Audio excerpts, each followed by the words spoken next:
What's up, and welcome into the Season 1 finale of A Few Rows Up. Doing this since the start of the year has been just a blast. I've loved it so much. I just have a really busy next few months. Some of you may know I'm moving to Arizona to attend the Walter Cronkite School of Journalism at ASU, and I'm super excited to learn more about sports media and just dive into this world a little bit more. But we got a good episode for you today. I promise to do my best to go out with a bang. Let's start off with what's been happening since the last episode. First off, big congrats to the New York Knicks. Shout out Andrew for calling it back in February. I'm actually going to throw it over to my friend Joseph, who's a Knicks fan, to share his perspective on it real quick. Here's Joseph. What's up, everybody? It's Joseph Sands. I'm really excited to be on this podcast with Preston this week. It's going to be pre-recorded, at least my spot, so hopefully it's not too ugly or too boring to keep your attention. As you can see, you got a certified Knicks fan here, and I'm very, very, very happy about everything that played out this season in the NBA and the Knicks taking the championship. It was stellar. It was the most exciting basketball playoffs I've ever watched. It was good basketball. I don't even know what that means, but people say it, and so I say it too. Definitely going to be different this few minutes of however long I'm on here on this podcast than other guests that Preston has on the show. I'm not like some sports guru. I love watching sports, but I don't know sports. I'm not an analyst. I'm not the guy you go to learn about things. Just the other day I was texting a friend because I wanted to learn how to read betting numbers because I just didn't know. And but what I can talk about is just what this championship meant to me and my family. I grew up in Idaho, but my pops is from New Jersey, multi-generation New Jersey family, and just growing up, sports was a big part of their lives. Going to games for $3 into the city, taking the ferry 20 minutes, taking the train 40 minutes to the Garden to go watch a game, Rangers game, Knicks game, New Jersey Devils, the Giants in New Jersey, the New York Football Giants, all those teams, right? That was their culture, and just with all the craziness of 2010s, when I was a teenager growing up, my family kind of got disenchanted with sports, whatever, and but what I love about this year is that all the gatekeeping into sports, all the barriers to entry to be a fan, they went out the window with this Knicks team. I felt when I started college and I started getting into sports, it was a confusing world and it seemed kind of exhausting to try and be a fan somewhere because I'm like watching videos, they're saying all these stat things. I'm like, I don't know what you're talking about. Like, I'm just an everyday Joe. Like, I don't know what these numbers are. Like, I just want to get hyped up on my team. Like, I don't know. It seems like they make new stats up all the time for each game. Like, whatever. And there's politics within the sports of they're going to change the sport. We got this alien from France, yada, yada, yada. The whole league's upside down. But you know what? The Knicks freaking won on grit and passion and hard work and teamwork and love. And that is awesome. And I think it's great for sports. It's great for my family. This Knicks team, since Jalen Brunson signed, my family, like I said, checked out from sports. They were just enchanted, just other things, whatever, personal views. And Jalen Brunson and this Knicks team has got my family back in sports. It's got me wearing this Knicks jersey. Jalen Brunson, also shout out to Tyler Kolek. Mike Brown, you need to play him more. I stand behind that. I just think, this year's been exciting for more reasons, like the Seahawks, I think, did that. I just love Sam Darnold proving people wrong, Jalen Brunson proving people wrong. And I just think it's so exciting and it's such a good year. And the next few years are going to be awesome to be a fan of sports because grit's back in the game. It's not just talent and money, but it's passion and it's a love for the sport. And it's people coming together in crazy times to be unified over sports. I think that's one of the beautiful things that makes me love sports now. I was in New Jersey during the playoffs, visiting family, and people from all different political perspectives different families, different colors, everything. They were all rooting for the Knicks. It was awesome. It was stellar. The energy was so fun. I'm not in New York, so I don't know. Technically not a New Yorker. Like I said, I'm from Idaho. My family's from Jersey, but I'm an Idaho boy. I love potatoes. What can I say? But, I think it's just been really unifying.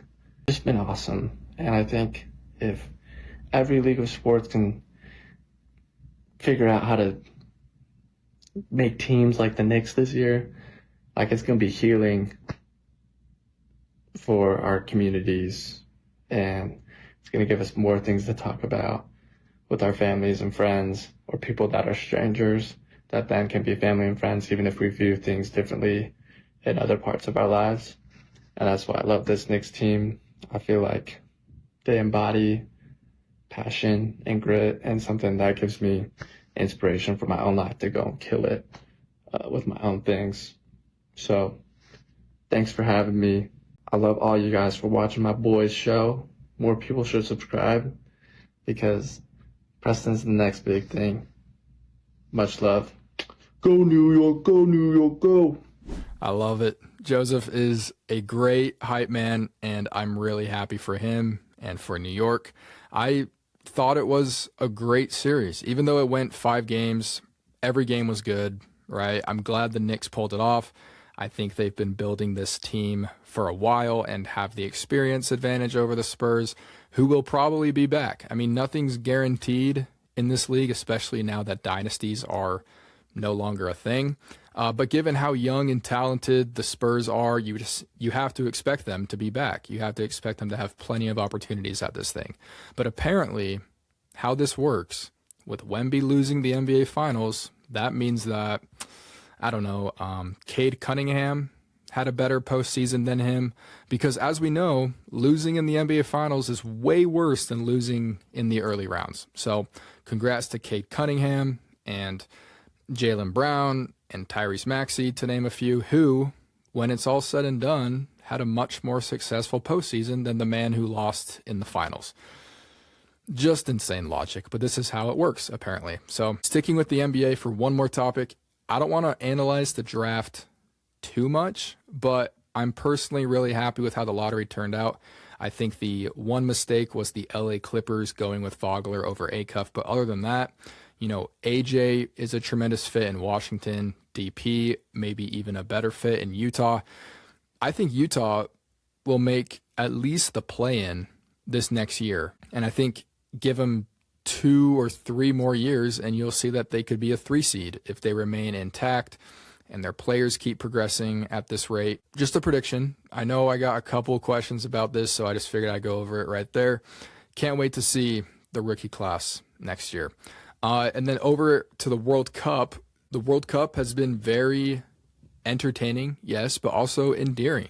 I know we've expressed our doubts on this show, but look, I'll be the first to admit that by the looks of it, the country has done a great job in showing the best of its fans, and those coming here from far and wide to see their teams play have seemed to have a great experience. I hope we can keep it up, because you know me, I love the way that sports bring people together, and as we've seen throughout the tournament, that logic transcends cultures and languages, and it's a beautiful thing. So go us, I guess. I'm proud of the human race right now. I mean, this has just been a great summer, right? The 2016 Cavs had their reunion. New York won a title. The World Cup is a vibe. We got a Toy Story movie and a Spielberg movie in the same year, which seems like that should be a headline from the 90s or the early 2000s, but nope, 2026. And they're both great movies. So just fun stuff right now. Nothing is really all that disappointing. I mean, I love it, right? No complaints. Okay, I got some questions for this, the final episode of the season, and I want to respond to a few of these. The first one, who do you have winning the quarterback 1 battle in Minnesota, Kyler or JJ? I think this is a very intriguing battle because Kyler has to be the better QB right now. But if you bench JJ, you risk him ever being able to regain his confidence again. Both of these quarterbacks are very similar in that they both show glimpses of incredible talent, but maybe lack in mental ability. I could be way wrong on this, but from my perspective, it seems like once you're an NFL quarterback, your mind makes up 70 to 80% of what keeps you on an NFL roster and on the field, right? Decision making, processing information at an alarming rate, composing yourself. I don't think JJ has a strong mind right now. And that's not an issue we see a ton of quarterbacks just get coached out of. It's either like you have it or you don't. So with JJ already not showing signs of mental strength, I think him getting benched is just a death sentence on his career, at least as a Viking. Now, if either of these quarterbacks are able to show maturity as a backup, I think it's Kyler. He's just been around the game longer and might not take it as personally. So I can see Minnesota naming JJ the starter, but keeping a very short leash on him. But with all that being said, I think Kyler's the better quarterback right now. Okay, my next question that I got is, who is your biggest role model? Now, obviously, I have some great personal role models in my parents and my older brother, but sticking with sports a little bit more, if you know me, you know the answer to this question is LeBron James. And before you roll your eyes, just give me a few minutes of your time and keep an open mind. Okay, that's all I ask. I am very happy to call LeBron James a role model. Does he have a big ego at times? Sure. But when you're forced to move 12 times between the ages of 5 and 8, never met your father, go days without seeing your mom while you sit alone in an unsafe neighborhood, and come out of that a billionaire with a B who carried all of his friends out of that troubled life and gave them jobs, and then you marry your high school sweetheart and care more about your family than anything, all while being the NBA's all-time leader in points. You got 4 rings, you gave championships to 3 cities, including the one who raised you, all while running a school for low-income households. Yeah, that might give you a little bit more of an ego. You might think, yeah, I'm crushing this whole living thing, right? LeBron is the epitome of pulling yourself up by the bootstraps, not looking for excuses, staying consistent and loyal to your craft, and showcasing otherworldly work ethic. Like, what are we even doing here? He can't be my role model because he said he didn't like a politician, or because he stood up for black people being wrongfully killed. Exercising his freedom of speech is what you're so hung up on. I get it if it's like a sports hate thing, like this guy's the best, so we don't want him to succeed, kind of like hating on the Lakers or the Patriots back in the day. But you're lying to yourself if you think you have a viable reason to hate LeBron James, the person. And I don't care. You don't have to like the guy. He's not perfect. But diminishing his beyond inspirational life story by narrowing it down to, well, he flops, so I hate him. Or, well, he thinks he's really good and I don't like that. It just says more about you than it does about him. And I don't care about winning some argument right now. I care about both of us leaving the LeBron conversation with correct information. And in terms of someone I look up to and respect and can recognize the greatness they've consistently displayed while constantly overcoming obstacles and setbacks, LeBron James is not only a great role model, I think he's the standard for a role model in my book. All right, so that's enough on LeBron. And I'm told we have a very special question coming in. Can we get that? Hey Press, it's your girlfriend Lahela.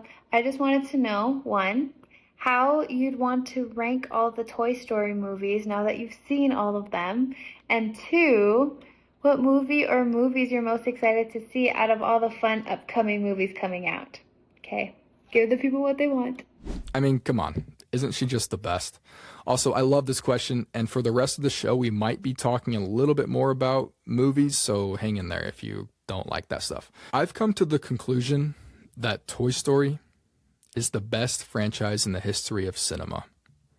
These stories are about purpose and friendship and being a kid for as long as you can until you're forced to grow up.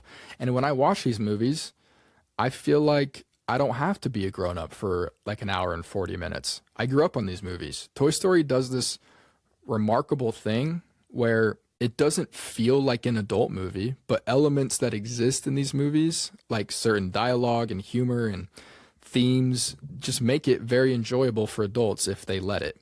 Now, you're going to have some people say these are kids' movies just because it's animated and it's about toys. And I'm not saying that these aren't for kids. I'm just saying that if you truly watch these movies, as well as most Pixar movies, you'll see that it's not just for kids and that adults can enjoy them as well.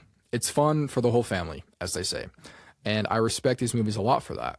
Also, not saying Rotten Tomatoes tells the whole story, not saying that Rotten Tomatoes is right all the time, but none of these 5 movies have dipped below 93%, which is incredible for a franchise. That's incredible for one movie. But onto the ranking. Okay, in 5th place, I have Toy Story 4. Probably the most visually stunning of the franchise. It's not a bad movie, but I think in terms of a Toy Story movie, it's just a little bit lackluster. It completely nerfs Buzz, which I don't like. If this was called something like Woody and Bo Peep as the title, I might have liked it a little bit more. I just don't think it's worthy of Toy Story 4, especially following the 3rd one. In 4th place, I have Toy Story 5, the new one. It's a bit messy with how they tell the story, but I still really enjoyed it. I thought they handled the themes great. I left feeling very uplifted, and I absolutely loved the army of Buzz Lightyears. It's like they saw the mistakes that they made with not having Buzz Lightyear in Toy Story 4 and said, let's have 150 Buzz Lightyears now. 3rd place, I have Toy Story 1, the OG, 1995, first computer animated feature. Fun fact, the way that the computer animated back then just kind of made everything look like plastic. So Pixar felt that they had no choice but to tell a story about plastic. But not only was this a technical achievement, but it's also a great movie in general. Like, probably the funniest of the 5. In 2nd place, I have Toy Story 2. Really dives into the existential crisis of Woody's character and what it means to actually live. The dilemma of playing it safe, where he could have lived out his days in a museum, being appreciated, or as a child's plaything for one kid who will eventually grow up. It's a real question. It's a real dilemma. But I love the line where Woody says, "You're right, I can't stop Andy from growing up, but I wouldn't miss it for the world." And then finally, Andy does grow up, and then what? Well, that brings us to the best film in the franchise, Toy Story 3. I beg you to watch, after you watch the movie, to watch the writer Michael Arndt's YouTube video about the structure of this movie. The structure is right up there with The Dark Knight in terms of how they pace the action, how they reveal things to both the characters and to the audience, how they give challenges to the characters. It's just genius writing in every facet of the word, capped off with one of the most beautiful sequences in all of film. Just a perfect movie, honestly. All right, so there you have it. Beautiful woman who asked the question, my ranking of the Toy Story franchise. In terms of the most anticipated movie for the rest of the year, I don't know. I mean, I'm really excited for The Odyssey, so probably that. But we got some bangers coming up. Doomsday, Dune. I think I just saw the trailer for How to Rob a Bank, and that movie looks really fun. Spider-Man. I just think we got a great slate for this year, 2026. 2026 is giving 2016 vibes. Am I right? Just great stuff all around. I want to thank each of you for listening to these 19 episodes, or however many episodes you've listened to. Thank you to all my guests, Dad, Andrew, Steven, Kai, Jared, Zeki, and now Joseph and Lahela. Thanks for all the support. It's been so much fun. Stay tuned for what's next because we got some good things in store. Much love, and I will see you soon. This is A Few Rows Up.